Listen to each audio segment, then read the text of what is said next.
हे नाथ मुझने मति शुद्ध देजो, हૈये सदा सेवक भाव રહેજો। છો શબ્દો મારા પણ આપ કહેજો, રાજી થઈ અક્ષર ભાવ દેજો, રાજી થઈ અક્ષર ભાવ દેજો। શ્રી સ્વામિનારાયણ ભગવાનની જય। અક્ષર પુરુષોત્તમ મહારાજની જય। ગુણાતીતાનંદ સ્વામી મહારાજની જય। પ્રમુખ સ્વામી મહારાજની જય। પ્રગટ ગુરુ હરિ મહંત સ્વામી મહારાજની જય। સુરત અક્ષરધામ મહોત્સવની જય।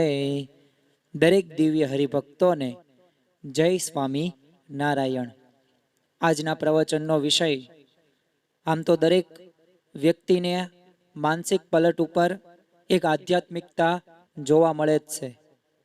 ભલે અત્યારે કળિયુગ ચાલતો હોય, પરંતુ દરેક વ્યક્તિને આધ્યાત્મિક માર્ગની અંદર આગળ વધવું છે। તો આપણે આધ્યાત્મિક માર્ગની આગળ વધવા માટે શું કરવું જરૂરી છે? શું નિયમ ધર્મ પાળીએ તો આધ્યાત્મિક માર્ગે આગળ વધી શકીએ? શું ગુરુની કે ભગવાનની આજ્ઞાનું પાલન કરીએ તો આધ્યાત્મિક માર્ગે આગળ વધી શકીએ? કે પછી આપણે વૈરાગ્ય આપણા જીવનની અંદર આવે, એવો જીવનની અંદર ખપ આવે, મુમુક્ષુતા આવે તો આપણે આધ્યાત્મિક માર્ગમાં આગળ વધી શકીએ? તો આ બધા ઉપાયો આધ્યાત્મિક માર્ગમાં આગળ વધવાના તો છે, પરંતુ એના કરતાં પણ એક વિશેષ ઉપાય છે આધ્યાત્મિક માર્ગમાં આગળ વધવા માટે। અને તે ઉપાય કયો છે? તો તે ઉપાય ગુણાતીતાનંદ સ્વામીએ પ્રકરણ 6 ની 171મી વાતમાં જણાવે છે।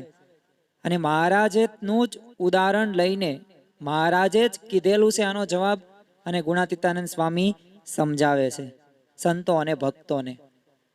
તો આજે આપણે જીવનની અંદર ભગવાનનું ભજન શા માટે કરવું જોઈએ, અને ભજન કરવું કેટલું અગત્યનું છે અને મહત્વનું છે। અને શરૂઆતમાં વાત કરી એમ કે આધ્યાત્મિક માર્ગમાં આગળ વધવા માટે ભગવાનનું ભજન કરવાથી શું સર્વે આવી જશે? તો તેનું આજે આપણે પ્રવચન સાંભળવા જઈ રહ્યા છીએ।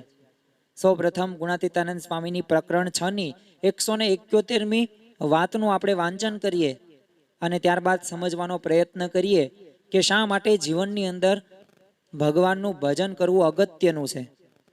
તો સૌ પ્રથમ આપણે વાત સાંભળીએ। સ્વામિનારાયણ હરે સ્વામીએ વાત કરી છે, માંગરોળમાં મહારાજ મૂલચંદભાઈને ત્યાં જમવા ગયા। તે રસ્તામાં એક કબો વેપારમાં ખોટ ગઈ, તે ઘેલો થઈ ગયેલ। તે હાટમાં બેઠો બેઠો ત્રાજવામાં ધૂળ ને છાણ ને પાણી ભરી ભરીને તોળે, પછી કહે છે કે લિયો સાકર, લિયો એલચી।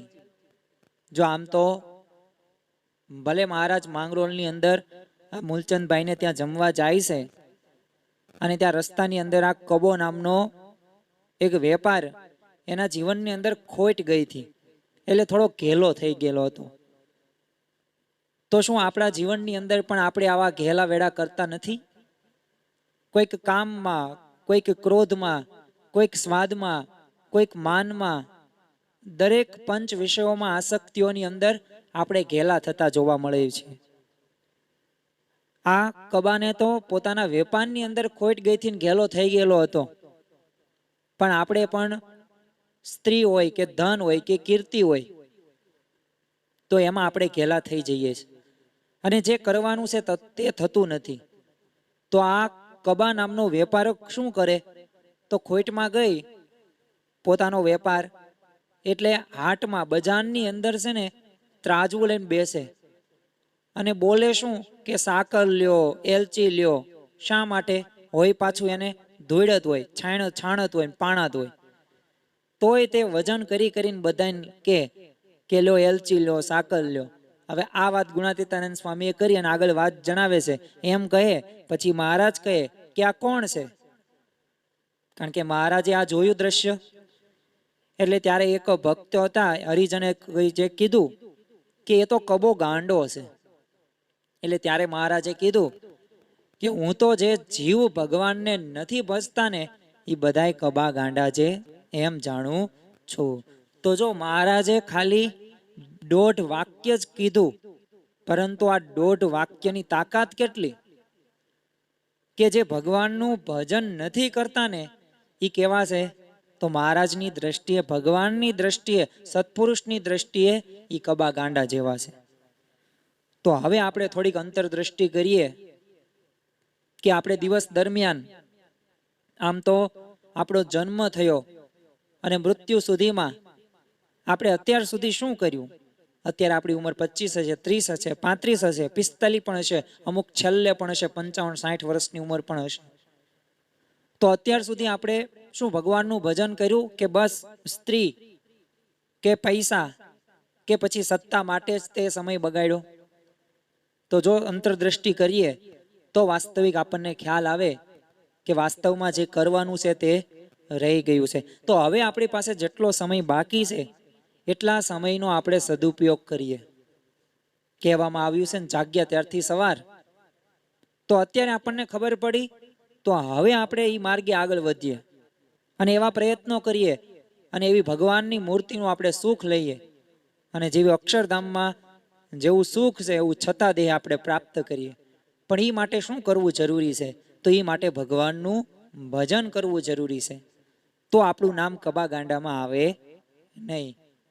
તો જો મહારાજ, આમ તો ગુણાતીતાનંદ સ્વામી આ મહારાજની જ એક વાત લઈને આપણને સમજાવવા માગે છે કે ભગવાનના ભજનનો મહિમા કેટલો છે. જેમ લોકની અંદર કોઈકને પૈસાનો મહિમા સમજાઈ ગયો હોય તો રાત દિવસ તે પૈસા પાછળ મહેનત કરે છે. કોઈક વિદ્યાર્થીને ભણવાનું મહત્વ, શિક્ષણનું મહત્વ ખબર પડી ગઈ તો એ દિવસની 10 થી 15 કલાક સુધી વાંચન કરશે, લેખન કરશે, યાદ રાખશે, પાકું કરશે, પ્રેક્ટિસ કરશે. કોઈક રાજનેતાને સત્તાનું એને મહિમા સમજાઈ ગયો તો એ સમાજ સેવા કરશે, તે લોકોની વચ્ચે રહેવાનું પસંદ વધારેમાં વધારે કરશે. શા માટે? મહિમા સમજાઈ ગયો છે તેમ. તો એમ આપણે ભગવાનનો ભજનનો મહિમા આપણને મહારાજ કહે છે, ગુણાતીતાનંદ સ્વામી સમજાવે છે. કારણ કે જો ભજન વિનાનું આપણું મનુષ્ય જીવન રહ્યું ને એ નિરર્થક છે. આમ તો 84 લાખ યોની બાદ આપણને આ મનુષ્ય દેહ મળે છે અને જો આ મનુષ્ય દેહને આપણે આવા પંચ વિષયોની અંદર અને આવી જ્ઞાનેન્દ્રિય અને કર્મેન્દ્રિયો અને મન 11મું જો એમાં જ તે આપણે બગાડી નાખતા હોય તો આપણો આ મનુષ્ય જીવન આપણું નિરર્થક છે. તો ગમે એવો ડાયો હોય કે બુદ્ધિશાળી હોય કે પછી લોકની અંદર અત્યારે પ્રતિષ્ઠિત કે ભલે સંપત્તિવાન હોય, પણ જો એને સત્સંગ ન હોય અને ભગવાનની ભક્તિ કરતો ન હોય તો તમારે સમજી લેવાનું કે અર્થહીન છે, એનો કોઈ અર્થ નથી. એટલે કળયુગ હોય, કોઈ પણ યુગ હોય, એની અંદર ભગવાનનું ભજન કરવું જરૂરી છે. અને જો ગમે ત્યારે ગમે તેવી પરિસ્થિતિની અંદર ભગવાનનું ભજન કરવું, કારણ કે ભગવાનનું ભજન કરશો તો જ જીવને એક અંતર આત્મા છે એ શુદ્ધ થશે, પવિત્ર થશે અને એનાથી આપણને શાશ્વત સુખ પ્રાપ્ત થશે. શ્રીજી મહારાજે ગરડા પ્રથમના 50મા વચનામૃતમાં સમજાવે છે, એક બુદ્ધિશાળીની વ્યાખ્યા જણાવે છે. આપણને જ્યારે આ વ્યાખ્યા પૂછવામાં આવે તો આપણી માટે બુદ્ધિશાળી એટલે કોણ? તો જેની પાસે જાજા પૈસા હોય, જેની પાસે જાજી આવડત હોય, જેની પાસે ધન હોય, સત્તા હોય, કીર્તિ હોય, ભણતર હોય, ડિગ્રી હોય, બંગલા હોય, ગાડી હોય, એરોપ્લેન હોય, ઉદ્યોગો હોય, નોકરી હોય, તો એને આપણે બુદ્ધિશાળી કહેતા હશું. પરંતુ મહારાજે આ વચનામૃતની અંદર બુદ્ધિશાળીની વ્યાખ્યા જણાવી કે જે કલ્યાણને અર્થે જતન કરે છે તેની બુદ્ધિ થોડી છે તો પણ તે કુશાગ્ર બુદ્ધિ વાળો છે. તો જો તમારી પાસે પૈસા હોય કે ન હોય, તમારી પાસે સત્તા હોય કે ન હોય, તમે ધનવાન હોય કે ગરીબ હોય, પરંતુ જો તમે ભગવાન એટલે કે કલ્યાણને અર્થે સત્સંગ કરો છો અને જતન કરો છો તમારી બુદ્ધિનું, તેમાં સમય પસાર કરો છો, તો એ મહારાજની દ્રષ્ટિએ કુશાગ્ર બુદ્ધિ વાળો છે. અને બાકી કેવા છે? બધાય મંદ બુદ્ધિ વાળા મૂરખ કે ગાંડા છે. તો હવે આપણે આપણી જાતને પૂછવું જોઈએ કે આપણે મંદ બુદ્ધિ વાળા મૂરખ કે ગાંડામાં આવી છીએ કે પછી કુશાગ્ર બુદ્ધિ વાળામાં આવીએ છીએ.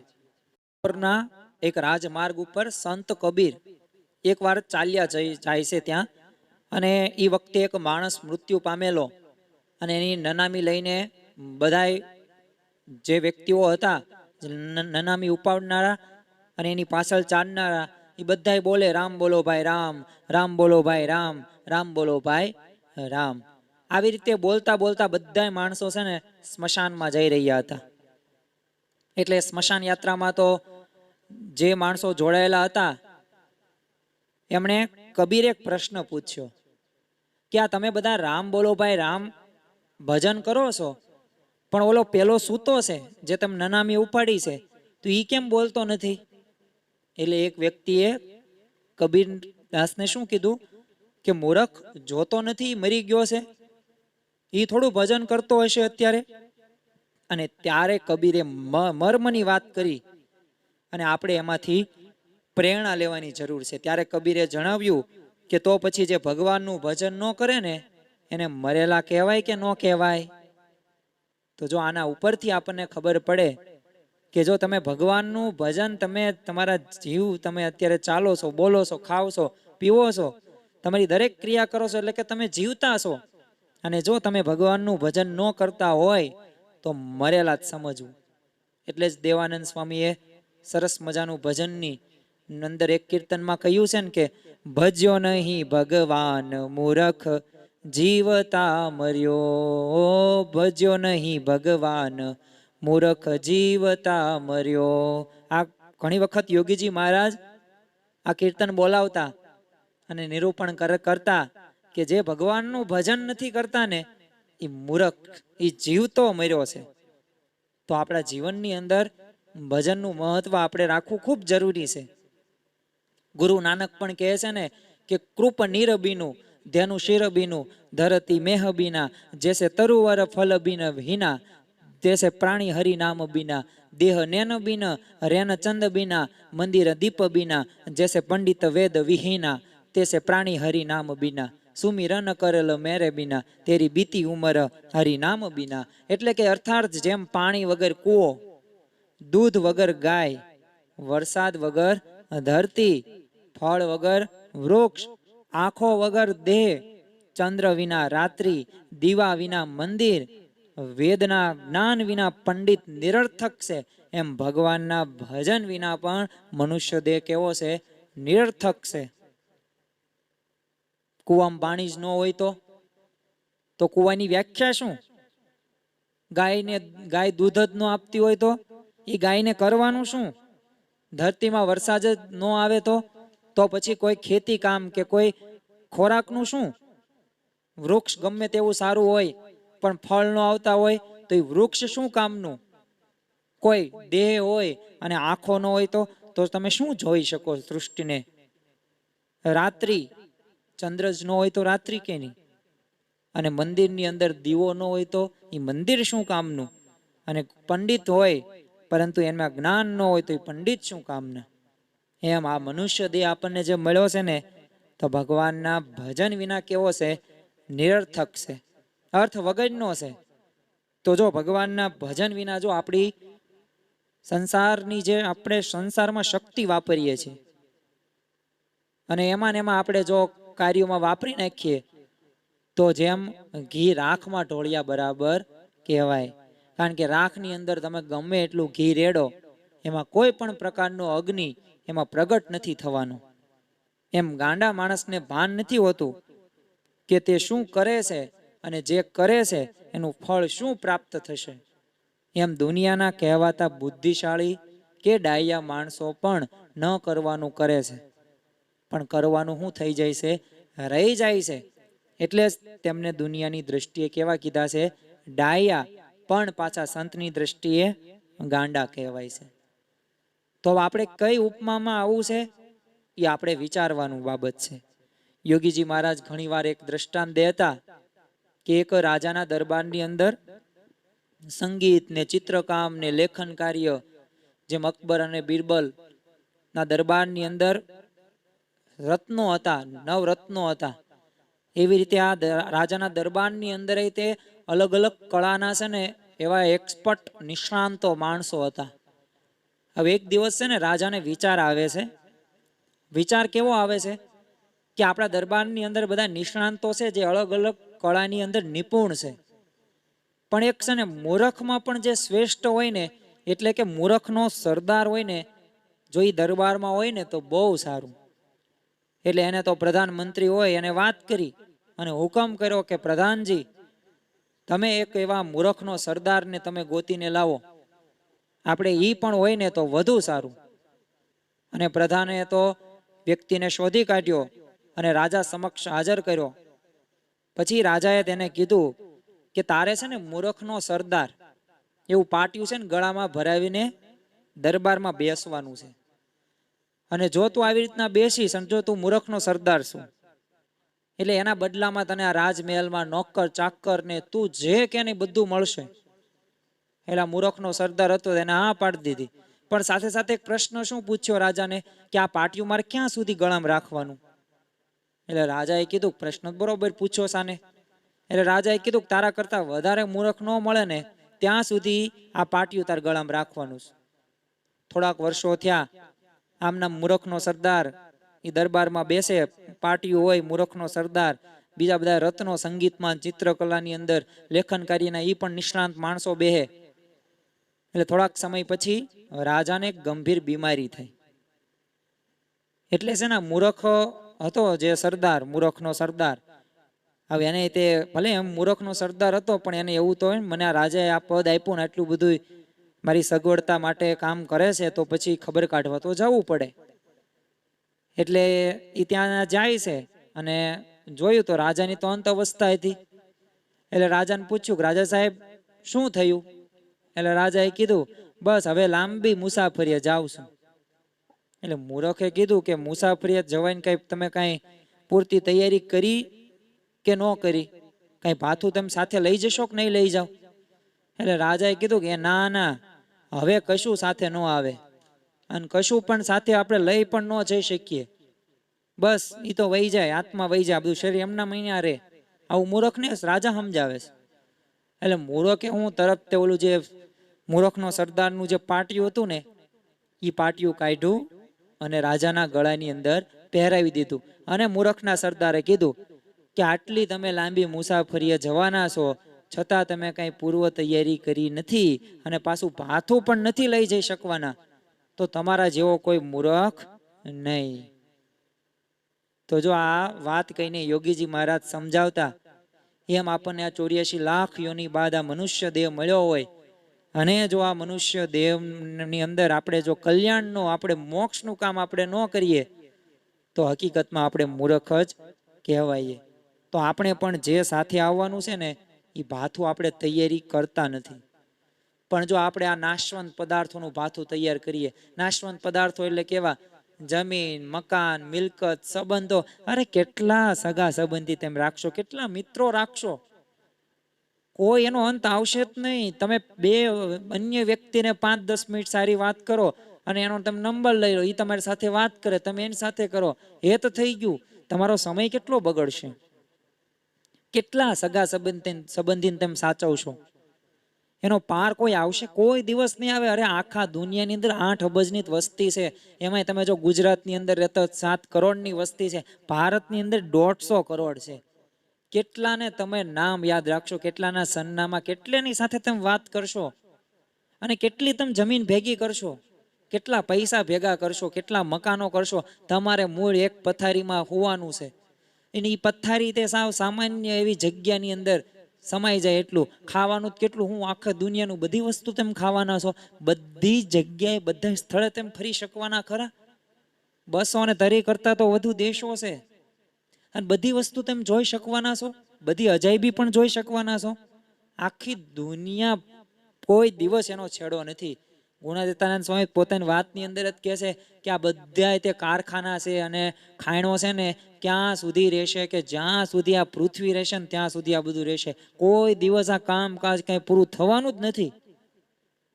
અને એમાં આપણે આ સમય બગાડીએ અને જે કરવાનું છે એ કરતા નથી, ન કરવાનું બધું કરીએ તો આપણા જેવો કોઈ મૂર્ખ બીજો નહીં. નાશવંત પદાર્થ છે આ બધા. અને જો આપણે એની માટે આપણે બધી તૈયારી કરતા હોય તો ભાઈ આ કાંઈ વસ્તુ 100 પણ ઉપર નથી આવવાની. ગમે તમે તમારી સાથે રહેતો મિત્ર કે તમારી માતા કે બહેન કે ભાઈ કોઈ નથી આવવાનું તમારી સાથે. એક ખાવાનું શું છે, તમે જે ભાથું ભરો છો, ભગવાનનું કેટલું ભજન કરો છો, તમે કેટલા નિર્વાસનિક થયા, તમે નિર્માની કેટલા થયા, તમે અભાવ અવગુણ તો નથી લેતા ને, તમારામાં દાસત્વ ભાવ કેટલો આવ્યો. બસ આ ગુણો રહ્યા ને, તમે ક્રોધી તો નથી ને, તમે માની તો નથી ને, તમે નિસ્વાદી થયા કે ન થયા. આ બધા ગુણો, આ બધા સ્વભાવો, પ્રકૃતિઓ, આસક્તિઓ મૂકવાની છે. ક્યાંથી મુકાશે? ભગવાનનું ભજન કરવાથી મુકાશે. એટલે જ જીવનમાં ભજનનું મહત્વ છે. એક સુભાષિતમાં કીધું છે ને કે ધન ભૂમિમાં, પશુ કોઢમાં, સ્ત્રી ઘરના બારણા સુધી, મિત્રો સ્મશાન સુધી, દેહ ચિતા સુધી સાથ આપે છે, પરંતુ પરલોકના માર્ગે પાપ, પુણ્ય અને ભગવાનનું ભજન, કીર્તન અને ભક્તિ એ જ સાથે આવે છે. ગમે એટલું હોય, તમે ગમે તેવું, એ બસ ત્યાં સુધી જ રહેશે. મિત્રો ગમે એટલા તમે સંબંધો નહીં હોય, સ્મશાન સુધી જ આવશે. તમારે કઈ ચિતાની અંદર કઈ એ નહીં બળી જાય, અને બળશે તો એ તમારી સાથે નહીં આવે. આવશે શું? તમે કેટલું પાપ કરો છો, પુણ્ય કરો છો, ભગવાનનું ભજન કેટલું કરો છો, કીર્તન ભક્તિ કેટલી કરો છો, આ જ સાથે આવવાનું છે. તો જે સાથે આવવાનું છે ને, એના ઉપર આપણે વિશેષ કામ કરીએ. એટલે જ જો ગુણાતીતાનંદ સ્વામીએ તે બીજા પ્રકરણની 101મી વાતમાં કીધું કે જ્યાંથી આપણે અચાનક ઉચાળા ભરવાને, એ ઠેકાણે આપણે ઉદ્ધમ કરે છે. અને જ્યાંથી આપણને કોટી કલ્પે પણ ઉચાળા ન ભરવા, તેને અર્થે આપણે ઉદ્ધમ નહીં. એ જ મોટામાં મોટું અજ્ઞાન છે. એટલે કે ઉદ્ધમ મહેનત તો આપણે રાત દિવસ કરીએ છીએ, પણ કઈ જગ્યાએ કરીએ છીએ, કઈ દિશામાં કરીએ છીએ, એ થોડીક જો આપણે જાતની તપાસ કરીએ ને, તો વાસ્તવિક ખ્યાલ આવે કે જ્યાં આપણે ઉચાળા કે ભરીએ છીએ ને ત્યાં કાંઈ સાથે આવવાનું નથી. પણ જ્યાંથી આપણને કોટી કલ્પે પણ ઉચાળા ન ભરવા પડે ને, ત્યાં આપણે ઉદ્ધમ કરતા નથી. ત્યાં આપણે શું કહીએ છીએ? સમયનો બગાડ છે, એની કરતા પૈસા કમાવાય, આ ખોટી સભામાં ન જવાય, ખોટા આવા પ્રવચનો ન સંભળાય. તો આ જે વિચાર રહ્યા ને, આ જે ભાવના રહીને, એ વ્યક્તિને ભજન માર્ગમાં આગળ નથી વધારતી.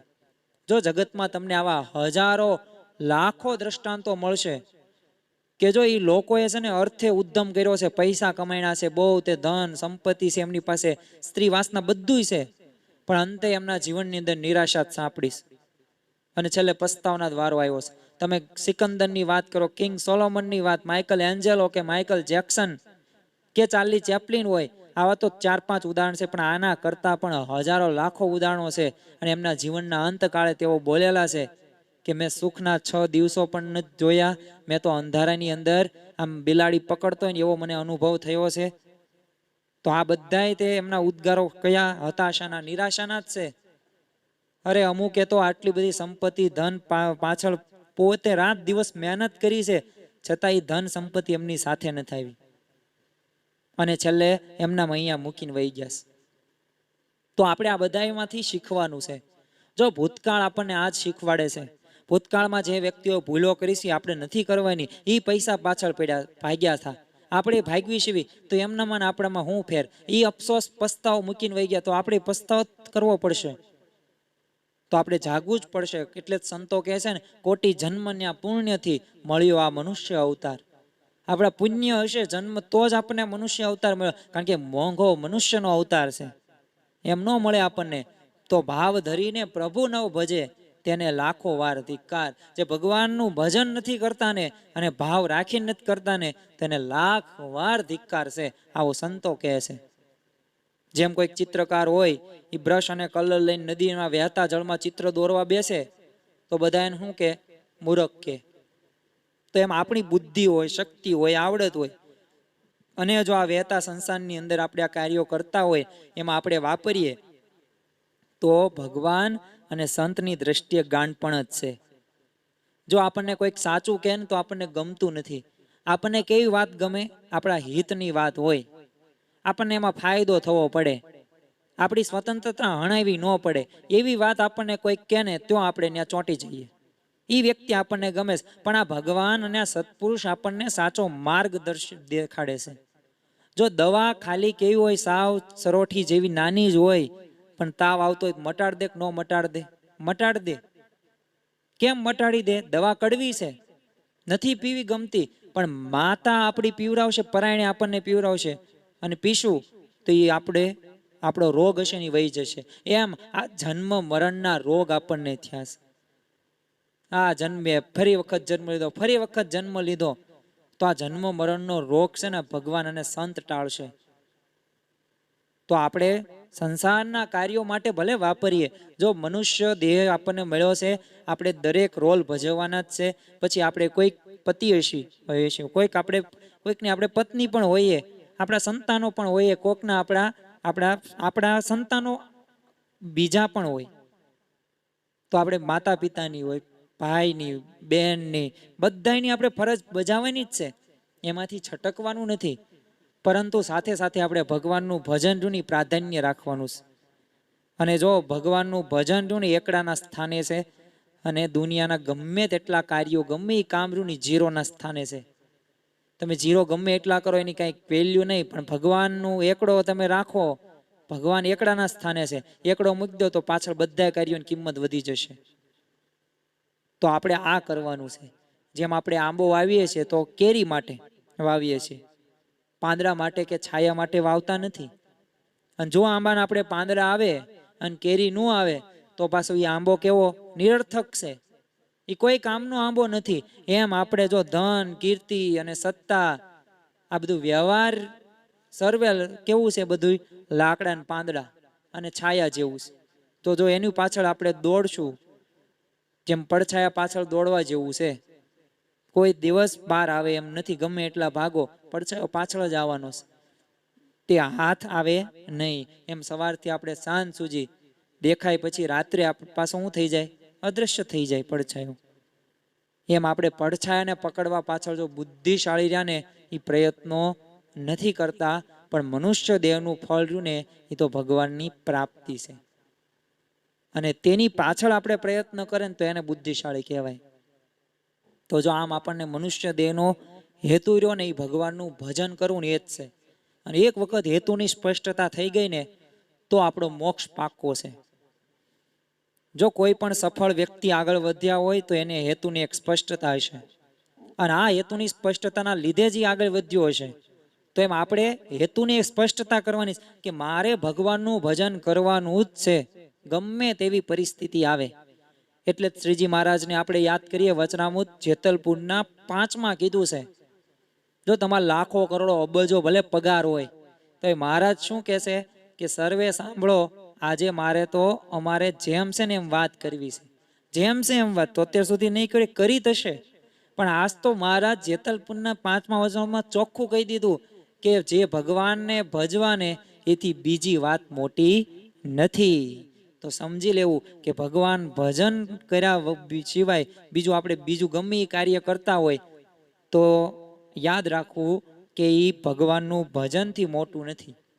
ભલે એમાંથી તમને ઘણા બધા રૂપિયા મળતા હોય. એટલે જ તે જો વિદુરજી પણ ધૃતરાષ્ટ્રને શું કહે છે વિદુર નીતિની અંદર કે દિવસ એને એવ તત્કુર્યાદ એન રાત્રો સુખમ વર્ષેત, અષ્ટમાસેન તત્કુર્યાદ એન વર્ષા સુખમ વર્ષેત, પૂર્વ વસવ્યતિ તત્કુર્યાત એન વૃદ્ધ સુખમ વસેત, યાવ જીવેન તત્કુર્યાત એન એત્વ સુખમ વર્ષેત. એટલે કે અર્થાત દિવસે આપણે એવું કાર્ય કરવું કે જેથી આપણને નિરાતે રાત્રે શું આવે, નિંદ્રા આવે. અત્યારે તો આપણે આધુનિક સમયની અંદર તો ઊંઘ એક આવી ને એક મોટી કૃપા છે ભગવાનની, અને આપણા ઉપર દયાળુ સ્વભાવ ભગવાને રાખ્યો છે. કારણ કે આપણું એવું વ્યસ્ત શેડ્યુલ હોય છે, રાત્રે 12-1 વાગ્યે સુવાનું, સવારે 8-9 વાગ્યે જાગવાનું, પછી બપોરે સુવાનું, એવી રીતના આપણે સમય આમથી આમ બગાડ નાખીએ. એટલે છે ને, અને એવા કામ કરીએ કે એનાથી છે ને રાત્રે ઊંઘ નથી આવતી, આપણને અમુકની ચિંતા થાય છે, એન્ઝાયટી થાય છે. આગળ વિદુર નીતિમ ધૃતરાષ્ટ્રને શું કહે છે કે વર્ષમાં 8 મહિના એવું કામ કરવું કે ચોમાસામાં આપણે 4 માસ કેવું રહે, શાંતિ રહે, અને યુવાનીમાં એવું કાર્ય કરવું કે જેથી ઘટપણમાં શાંતિ રહે, અને જીવીએ ને ત્યાં સુધી એવું કાર્ય કરવું કે જેથી મર્યા બાદ પણ શું થાય, શાંતિ રહે. તો જો આ લોકની અંદર આપણે રહ્યા છીએ તો એનું તો વિદુરજીએ કીધું ધૃતરાષ્ટ્રને, પરંતુ મર્યા પછી પણ શાંતિ ક્યારે થાય, તો આપણે જીવીએ ને ત્યાં સુધી આપણે એવું કામ કરીએ. એવું કામ એટલે શું, ભગવાનનું ભજન કરવું, એનાથી મોટી વિશેષ બીજી કોઈ વાત નથી. તો આ વાત જો જીવમાં દ્રઢ થઈ જાય ને તો ખરેખરો આપણને આનંદ આવે. ગુણાતીતાનંદ સ્વામીએ પહેલા પ્રકરણની 230મી વાતમાં પણ કીધું છે કે સર્વ કરતા શું અધિક છે? ભજન કરવું અધિક છે. તો આપણે અધિકમાં અધિક કાર્ય કરવા બેઠા છીએ આ મનુષ્ય દેહમાં. તો અધિકમાં અધિક કયું છે? ભગવાનનું ભજન. યુરોપના એક જેક દેશના પ્રાગ નાનું એક શહેર છે, એક વિશિષ્ટ પ્રકારનું છે ને એક ત્યાં પુરાતન ઘડિયાળ છે. હવે આ ઘડિયાળની વિશેષતા કેવી કે દર કલાકે છે ને એક હાડ પિંજર આમ દોરી ખેંચે, એટલે એટલા ટકોરા પડે. અને ઈસુના છે ને 12 એપોસ્ટલ એક પછી એક બારી આવીને દર્શન દે. એટલે આવું છે ને યાંત્રિક કરામત સાથે બનાવેલું છે. એટલે એનો ભાવાર્થ શું હતો કે હાડ પિંજર રૂપી છે ને આ કાળ રહ્યો ને એ આપણા આયુષ્યની દોરી ખેંચી રાખે છે. એટલે પેલા સંતો દર્શન દઈ જાણે એમ બોલે કે ભાઈ કાળ તો વીતે છે, આવરદા કપાય છે, માટે ભજ ગોવિંદમ ગોવિંદમ ભજ મૂઢ મતે. તો આ એમનો ભાવાર્થ હતો. તેમ આપણે પણ આપણા જીવનની અંદર એવું જ છે કે દર વર્ષે આપણે જો જન્મદિવસ ઉજવીએ છીએ તો ભલે આપણે સ્વાભાવિક છે કે અત્યારે સમય પ્રમાણે આપણે જન્મદિવસ બધા ઉજવે છે ને ઉજવાય તે, એમાં કઈ વાંધો નહીં, પણ મર્યાદાનું ધ્યાન રાખવું. સ્ત્રી પુરુષ મર્યાદા, એવું ન ખાવાનું, ખવાય ન જાય. અભક્ષ જેને વસ્તુઓ કહેવાય છે ખાણીપીણી. બીજું એ પણ એક ધ્યાન રાખવું કે મર્યાદામાં રહીને જન્મદિવસ ઉજવવું. અને વધુમાં વધુ પાસ ખર્ચો પણ ન કરવો. અત્યારે આ બધું ટ્રેન્ડિંગ થતું જાય છે. તો જો ત્યારે આપણે ભલે આપણે શું ઉજવીએ છીએ જન્મદિવસ, મીણબત્તી પણ મૂકીએ, બધા વિશ કરે happy birthday to you, happy birthday to you, અભિનંદન અભિનંદન, જન્મદિવસના અભિનંદન, આવું બધું બોલશે. આનંદિત છે, આખું ઘર આનંદિત રહેશે. તમે પણ આનંદિત રહેશો જેનો જન્મદિવસ હશે. મીણબત્તી તમે ઓલવશો તો રાજી પણ બધા થશે. પણ યાદ રાખવું કે મારા જીવનનું એક વર્ષ કપાયણું છે. ઉજવો એનું ના નહીં, પણ ત્યારે પણ એક અનુસંધાન રાખવું. અને જો આ નિત્ય અનુસંધાન રાખવાની વાત મહારાજ કહે છે. એટલે જો શ્રીજી મહારાજ ગઢડા અંત્યના 30મા વચનામૃતમાં કહે છે કે મરી તો છે ને સર્વને જવું છે, પણ આવી રીતે ભક્તિ કરવી ને એ જ જીવ્યાનો મોટામાં મોટો લાભ છે. તો ભક્તિ કરીને એ જ મોટો લાભ છે આપણને. તો આપણે લાભ આ જતો ન કરીએ. કોઈક જગ્યાએ મફતમાં કંઈક વસ્તુ મળતી હોય ને, તો આમ ભલે આપણે એ વિસ્તારથી કેટલા બધા કિલોમીટર દૂર રહેતા હોય, પણ તોય આપણને ખબર પડી જાય છે કે નથી પડી જતી. કેમ? આપણે એટલું બધું એમાં જાગૃત છીએ કે મફતમાં આ બધી વસ્તુઓ મળે છે ખાવા પીવાની, તો આપણે જવું જ પડે. કંઈક પુસ્તકો મળતા હોય, કઈક જગ્યાએ ખાવાનું મળતું હોય, કઈક જગ્યાએ ઓફર હોય, buy one get one free. આ ગુરુવારે તો એક સાથે 2 ફ્રી આવે વસ્તુઓ. આમ તો રેગ્યુલર એકમાં એક તમે ખાઈ શકો, બીજું એક્સ્ટ્રા કાંઈ ન મળે. આ દિવસે તો અનલિમિટેડ રાખે, આ દિવસે ઓફર આવે. આપણને બધું ખબર હોય છે, પણ શું આપણને આ ખબર હોય છે કે ભગવાનની ભક્તિ કરવી એ પણ જરૂરી છે? તો આપણે છે ને ભગવાનની ભક્તિ કરવી એ જ મોટો લાભ છે. એટલે જે કીર્તનમાં કહ્યું છે ને, એ તમે ભાવે ભજી લ્યો ભગવાન, જીવન થોડું રહ્યું, જરા ચેતીને ભક્તિનું ભાતું ભરો, કાંઈક ડરતો પ્રભુજીનો દિલમાં ધરો, છીએ થોડા દિવસના મહેમાન, જીવન થોડું રહ્યું, તમે ભાવે ભજી લ્યો ભગવાન, જીવન થોડું રહ્યું.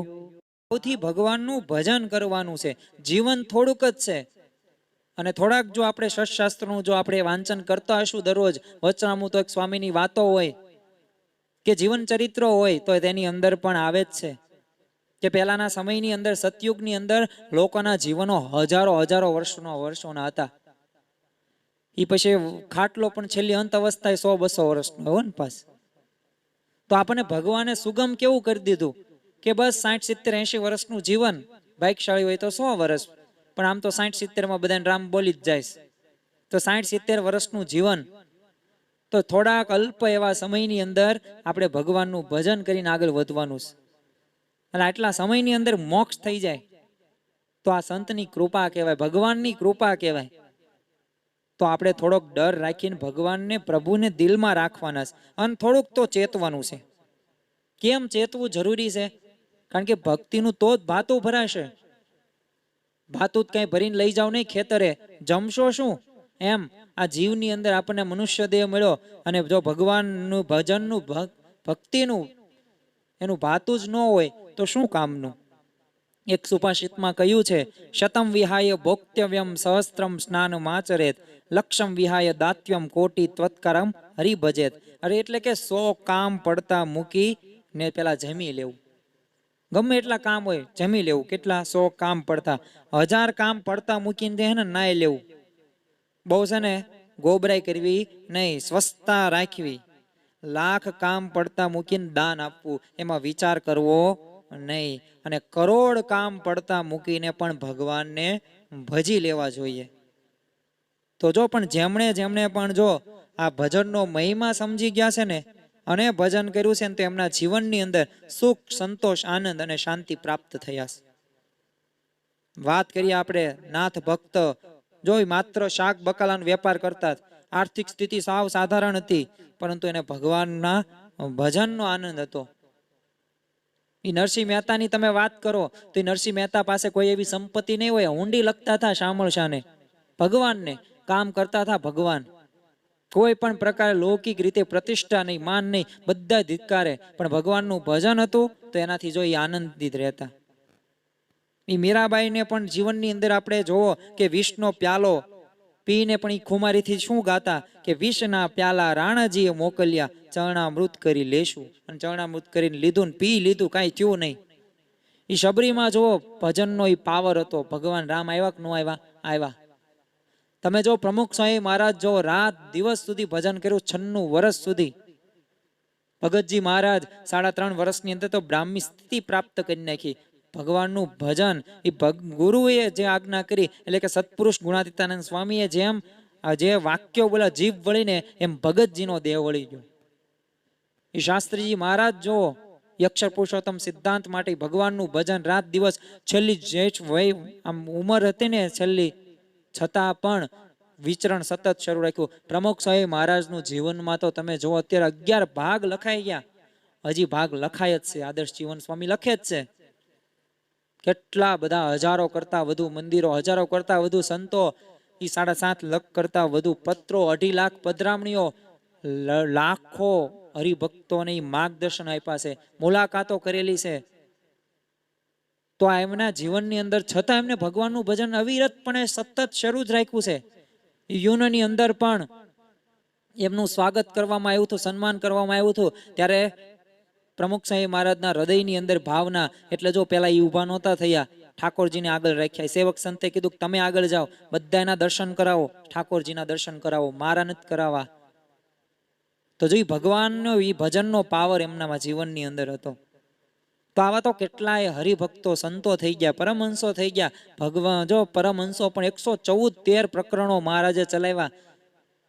તો 113 પ્રકરણોની અંદર પરમહંસો પાર થઈ. કેવા કેવા પ્રકરણો! ઈ રસકસ વગરનું જમવાનું, ઈ ગમે એટલું તમે ટાઈટ કે તડકો ગમે કાંઈ ઓઢવા પહેરવા નહીં. અરે ખંજોળ આવે સામાન્ય ખંજોળીએ, ખંજોળવાનું પણ નહીં શરીરમાં. તો કેટલા એવા પ્રકરણો ચલાવેલા, પણ છતાં એ પરમહંસોને કેફ કયો હતો? એ કેફ હતો ભગવાનના ભજનનો. ગમે તેવી પરિસ્થિતિ આવે, પણ એ પરિસ્થિતિમાં પણ એ સુખેથી ભગવાનનું ભજન કરતા હતા. કેના લીધે? એ ભગવાનનું એને એ વિશ્વાસ હતો ભગવાનમાં, અને એ ભજનમાં પણ વિશ્વાસ હતો, એટલે આ શક્ય બન્યું. તો જો મુશ્કેલીઓમાં હોય, સંકટો હોય, તોય તે દુઃખોની વચ્ચે પરમહંસ શું ગાયું કે આજ આનંદ વધામણા હૈયે હરખ ન માય, કોણ જાણે આ કેમ થયું, આવ્યું અણચિંતવ્યું સુખ. અણચિંતવ્યું, ચિંત્યું નહોતું ને એવું સુખ અમને પ્રાપ્ત થયું. અને જો ઘણા બધા લખ્યું ને, જે દુઃખ થાય તે થાજો રે રૂડા સ્વામીને ભજતા. તો આ ગાયું એટલું નહીં, પોતાના જીવનની અંદર એમને આત્મસાત કરેલું છે. તો આ જીવનની આ સાર્થકતા રહીને એ ભગવાનનું ભજન કરવું ને એમાં છે. પ્રમુખ સ્વામી મહારાજ પણ કહેતા કે ટેલિફોનમાં જેમ સમય પૂરતી આપણે વાત કરી લીધા પછી એને પાછો મૂકી દઈએ છીએ, એમ આપણે આ થોડોક વ્યવહાર તો કરવાનો છે. એ લેવી તે હાથમાં, પણ પછી પાછું ભજન, ભક્તિ અને સત્સંગને કથા વાર્તામાં હું લગાડી દેવાનું? મન લગાડી દેવાનું. તો આ દ્રષ્ટાંત દ્વારા આપણને ખબર પડે કે પ્રમુખ સ્વામી મહારાજની ઈચ્છા પણ ભગવાનનું ભજન કરવું, ભગવાન ભજી લેવા, એનાથી બીજી મોટી કોઈ વાત નહીં. યોગીજી મહારાજ ભગવાન ભજી લેવા. ઘણી વખત કહેતા અને ભગવાન ભજતા પણ હતા. જો આપણા ગુરુઓના જીવનની અંદર તો આ જોવા મળે જ છે. મહંત સ્વામી મહારાજ પણ જોવો તમે, તો એ પણ સતત અખંડ એમનું ભજન ચિંતન શરૂ જ છે. ગમે તેવી પ્રવૃત્તિ હોય, ગમે તેવો સમયનો ભીડો હોય, છતાં પણ પધરામણું એક વિચરણ હોય, છતાં પણ એમને કરેલું છે. 1970ની અંદર પ્રમુખ સ્વામી મહારાજનો આપણે પ્રસંગ જોઈએ કે કંપાલાથી જ્યારે લંડન જતા હતા ત્યારે સંતોએ યોગીજી મહારાજને કીધું, એટલે યોગીજી મહારાજને શું કીધું કે વજન કરી લઈએ આપણે. એટલે યોગીજી મહારાજે શું કીધું, વજન શું કરવું, ભગવાન ભજી લેવા. જો ભજનમાં પણ વજન ઉપર તાન. તો જો મુસાફરી હોય કે નવરાશનો સમય હોય તો એ ભજન કરવાનું યોગીજી મહારાજ, પ્રમુખ સ્વામી મહારાજ, મહંત સ્વામી મહારાજ કહેતા. એટલે તે જો એ કહેતા કે ભજન કરી લેવું 24 કલાક, સ્વામિનારાયણ સ્વામિનારાયણ સ્વામિનારાયણ. જ્યારે સ્વામીશ્રીને એકવાર અમેરિકાની અંદર હતા ને ત્યારે સાંજે 4 વાગ્યે ફ્રૂટ જમતા થાય, એટલે એક બાળક છે ને બકુલ ચેરી અને દ્રાક્ષ લઈને આવ્યો અને કીધું કે આ છે ને સ્વામી આ સિઝનેબલ છે, એટલે કે શું સિઝન પ્રમાણે મળે. જેમ કોઈ કેળા હોય, સફરજન હોય, કેરી હોય, એવી રીતના સિઝન પ્રમાણે મળે, 12 માસ ન મળે. એમ ચેરી અને દ્રાક્ષ લાવીને આવું પ્રમુખ સ્વામીવાદને કીધું. એટલે ત્યારે પ્રમુખ સ્વામીવાદે શું કીધું કે ભગવાન ભજવાની સિઝન કઈ? એટલે બધા તો પછી નિરંતર રહ્યા ને એટલે કઈ બોલ્યા નહીં, જવાબ ન આપ્યા. એટલે સ્વામી સાહેબ શું કીધું, ભગવાન ભજવાની સિઝન છે ને 12 માસ છે, 365 દિવસ, અને 365 દિવસમાં તે 24 કલાક દરરોજ. એટલે જો ટૂંકમાં ભગવાનનું ભજનનું છે ને પ્રાધાન્ય રાખવાનું છે. જો દુનિયાની દ્રષ્ટિએ છે ને ભલે આપણે ગાંડા કહ્યો હોય, આપણે જો રવિ સભાની અંદર જતા હોઈએ, પરા સભાની અંદર જતા હોઈએ, સેવા કરતા હોઈએ, મહોત્સવમાં જતા હોઈએ, ઘરે પણ આપણે પૂજા કરતા હોઈએ, ઘર સભા કરતા હોઈએ, માળા ફેરવતા હોઈએ, બધાને શું લાગે, ભારે ભજન કરવા વાળો. બધાને આવું જ લાગશે, ગાંડા જ લાગશે. પરંતુ યાદ રાખવું કે આ લોક શું કહે છે ને એનું આપણે ધ્યાન રાખવા નથી. ભગવાનની દ્રષ્ટિએ શું સાચું છે, ભગવાન અને સત્પુરુષ શું આજ્ઞા કરે છે, બસ એ આજ્ઞા પ્રમાણે આપણું જીવન જો હશે ને તો આપણે અખંડ સુખ તો પ્રાપ્ત થશે, શાશ્વત શાંતિ પણ પ્રાપ્ત થશે, પણ અક્ષરધામમાં જેવું સુખ છે ને એવું સુખ આપણે છતાં દેહ પ્રાપ્ત થશે. તો ભલે દુનિયા આપણને ગાંડા કે, પણ આપણે ભગવાન અને સંતની દ્રષ્ટિએ કુશાગ્ર બુદ્ધિ વાળા છીએ. તો ભગવાન અને આ મોટા પુરુષની દ્રષ્ટિએ આપણે ડાયા બની શકીએ ને એ આપણે પ્રાર્થના કરવાની છે. અને પ્રાર્થના કરવાની એટલે શું કે અમે તમારું ભજન અખંડ બોલતા, ચાલતા, ખાતા, પીતા સ્વામિનારાયણ સ્વામિનારાયણ. કોઈ પણ સંપ્રદાય, કોઈ પણ ધર્મ હોય તો આપણે સ્વામિનારાયણ સંપ્રદાયની અંદર આપણે અન્યાયી હોય, હરિભક્ત હોઈએ તો આપણને ભગવાન સ્વામિનારાયણ મહામંત્ર આપ્યો છે. તો આ મહામંત્રનો આપણે સતત અવિરત સમય મળે ત્યારે આપણે ભજન ભક્તિ કરતા રહીએ. એ જ આજના દિવસે મહારાજ સ્વામીના ચરણોમાં પ્રાર્થના. શ્રી સ્વામિનારાયણ ભગવાનની જય.